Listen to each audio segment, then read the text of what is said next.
დღეიდან ქვეყანაში ჯანდაცვის ახალი სადაზღვევო პროგრამა ამოქმედება. სადაზღვევო პაკეტით 6-დან 60-მდე ყველა ის პირი ისარგებლებს, რომლებსაც არქამდე არანაირი სახის დაზღვევა არ ქონია. ჯანდაცვის მინისტრის განცხადებით, დაზღვეულებს შეუძლიათ შეუზღუდავად ისარგებლონ ოჯახის ექიმთან ვიზიტით, ასევე ამბულატორიული და სტაციონარული მკურნალობის საჭირო 15,000 ლარამდე მომსახურების მიღებით. ირკვევა, რომ ქვეყნის მასშტაბით ასეთი კატეგორიის 2 მილიონზე მეტი მოქალაქეა. ჯანდაცვის სამინისტროს წლევანდელი ბიუჯეტი 635 მილიონი ლარით განისაზღვრა, სწორედ ამ თანხით დაფინანსდება საყოველთაო ჯანდაცვის პროგრამა. ამისათვის არ არის საჭირო სადაზღვევო პოლისის ქონა.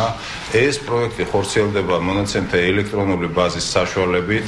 ადამიანი, რომელიც მივა გეოგრაფიული საცხოვრებელი ადგილის მიხედვით პირველადი ჯანდაცვის დაწესებულებაში დარეგისტრირდება იქ, ის უკვე ითვლება უზრუნველყოფილად პირველადი ჯანდაცვის მომსახურებით მთელი წლის განმავლობაში.